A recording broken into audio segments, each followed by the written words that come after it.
Philosophy is a distinct set of concepts and beliefs regarding various issues, including reality, understanding, the significance of life, etc.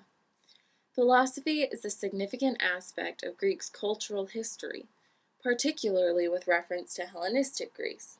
The Hellenistic period lasted from the death of Alexander the Great in 323 BC to 146 BC. During this time, four specific schools of philosophy flourished: Stoicism, Epicureanism, Skepticism, and Cynicism.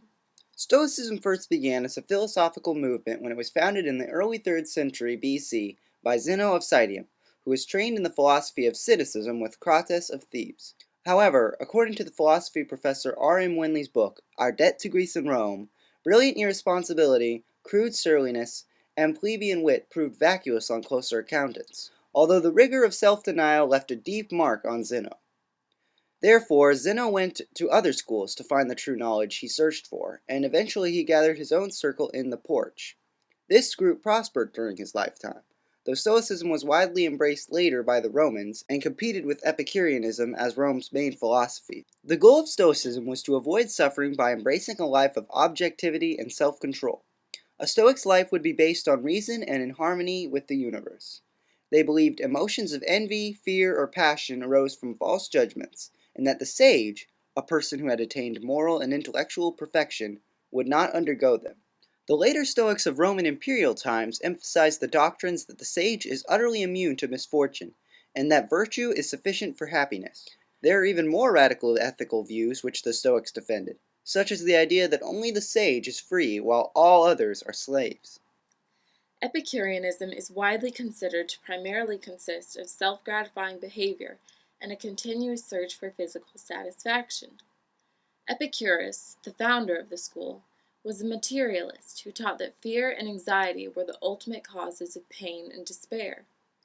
Thus, the obvious solution was to remain in complete control of one's basic desires and dismiss all fear involving deities and death. Additionally, he believed that the universe was totally composed of atoms and rejected the idea of a metaphysical soul.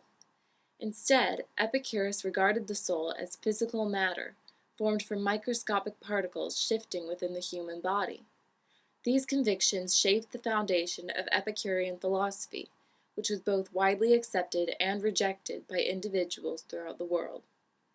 Skepticism is a philosophy primarily based on an attitude of questioning. It can involve broad aspects of life, like why we do what we do on a daily basis, as well as extreme aspects like the question of whether knowledge even exists. The first ancient skeptic was Pyrrho, whose followers at the Academy greatly opposed Stoicism. Pyrrho was also the ancestor of another important skeptic, Sextus Empiricus, who lived during the middle of 2 BC. Similar to Epicureanism and Stoicism, the aim of skepticism was to establish and preserve a state of physical and mental composure, a condition of psychological stability and emotional equilibrium, as written by J. Benton and Robert Diani in the book Arts and Cultures, An Introduction to Humanities. It was also similar to these two philosophies in that its focus was more on helping a person live a good and sensible life over being a philosophical system. The unique quality of this philosophy is its great emphasis on questioning practically anything and everything.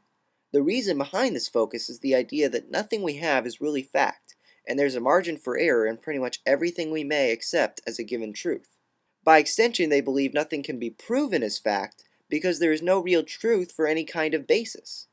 Ultimately, skepticism is knowing that nothing is certain and being at peace with that, even though the idea that nothing is certain itself isn't necessarily the truth. Cynicism was established in the 4th century BC by Antisthenes, a devout student of Socrates. Antisthenes strongly advocated an austere lifestyle, which encompassed abstinence and purity. Cynic philosophy emphasized total separation from one's mortal impulses. Considering worldly pleasures to be utterly deplorable, cynicism focused primarily on necessity rather than luxury and self-indulgence. Additionally, cynics refused to conform to a single society or culture, arguing that they were residents of the universe as a whole. Another significant figure of the Cynic school was Diogenes of Sinope, whose criticism of society and exemplary Another significant figure of the Cynic school was Diogenes of Sinope, whose criticism of society and exemplary impoverishment was central to the philosophy. Furthermore, Diogenes instructed Crates of Thebes in Corinth, who in turn taught Zeno of Citium, who developed the distinct philosophy of Stoicism. Thus, Stoicism contains numerous Cynic influences. While Cynicism endured for hundreds of years after the death of Antisthenes, it eventually declined circa the 5th century AD. While these various philosophies ultimately faded into the background of history,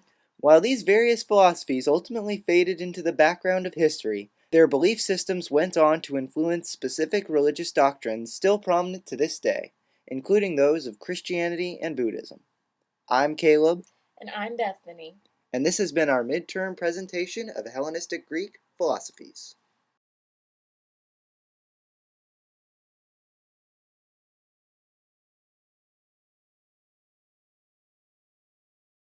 Da, da, da.